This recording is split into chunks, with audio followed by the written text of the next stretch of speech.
My 5, almost 6-year-old niece recently asked her mother, "Who's Jesus?"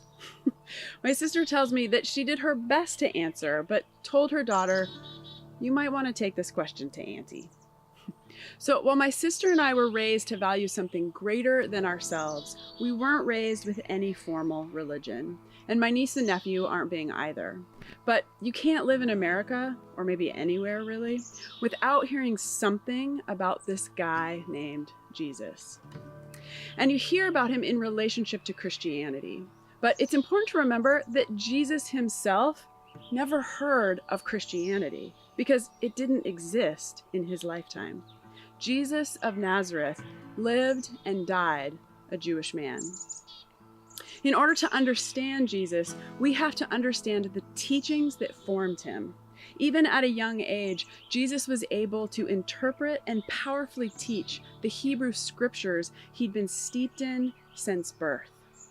When asked which commandment was most important, Jesus answered by quoting Deuteronomy and Leviticus. He said, "The first is, 'Hear, O Israel, the Lord our God, the Lord is one. You shall love the Lord your God with all your heart and with all your soul and with all your mind and with all your strength.' The second is this, 'You shall love your neighbor as yourself. There is no other commandment greater than these.'" Jesus didn't care about piety or empty ritual. Jesus taught us that the most important thing was to love God with everything we've got and to enact our love by giving it to our neighbors. In order to understand Jesus, then, we have to learn how to love, which means we have to be present, fully present with the reality of the world around us. Not just the parts of the world that are valued and celebrated, but the parts of the world that are despised and tossed aside. Jesus didn't search out the powerful. He walked with the outcasts. He touched the leper and he blessed the bleeding woman. He dined with people he wasn't supposed to, and he stood up to people he was supposed to revere. In order to understand Jesus, we have to step outside the boxes we've decided to live in. These boxes limit our view of the world. They keep us stuck and small. Our families, of course, gave us our first boxes, and our society is always creating more for us. And through our experiences, assumptions, fear, and habits, we've created some boxes of our own. But in the stories attributed to Jesus, all we see is expansion and defiance. Jesus refused to be trapped in a box of tradition and meaningless law. Jesus called us toward an ever-moving spirit. In order to understand Jesus, we have to stop allowing the powerful to scare us into hating each other. We have to go to the places that Jesus would go, and we have to figure out how to be of service. We have to love God with everything we've got and give this love to our neighbors. If you want to know where Jesus would be today, simply ask yourself, who do the powerful tell me to fear and judge?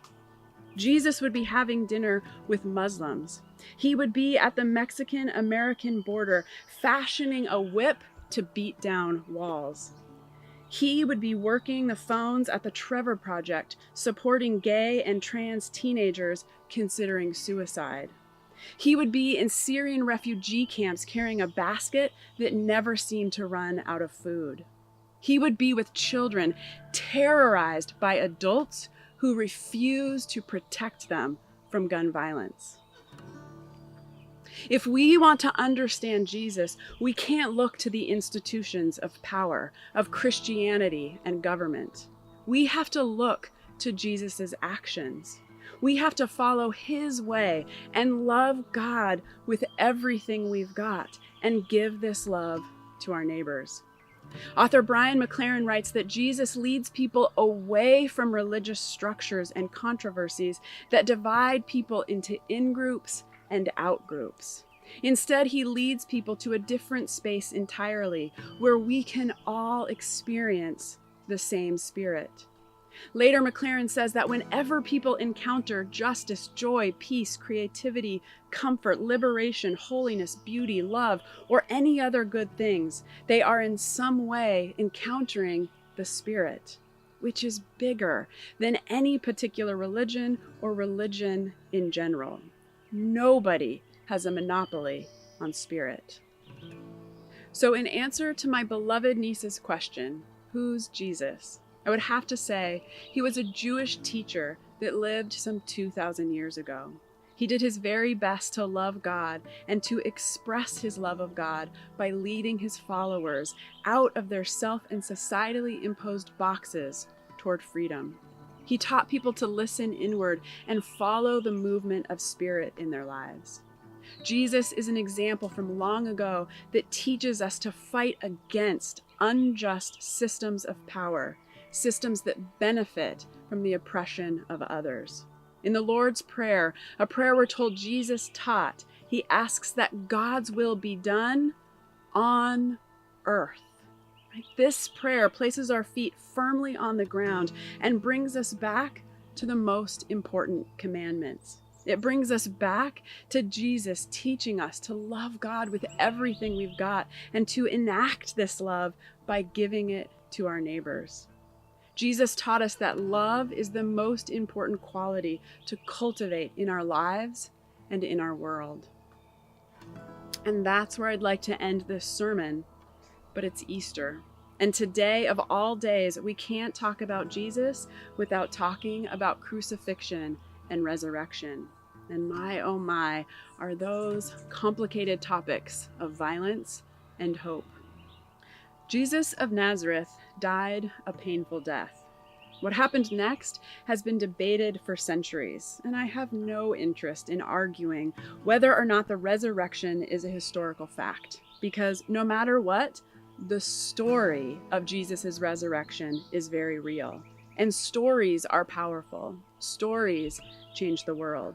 Jesus did rise from the dead, at least in the religious narrative of Christianity. And within this powerful narrative, belief in Jesus' death and resurrection are commonly said to bring a person salvation.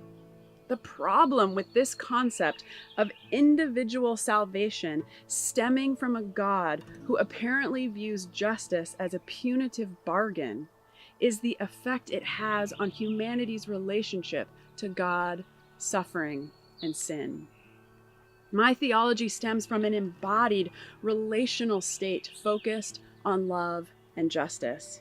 Hence, the commonly held Christian understanding of salvation doesn't work for me.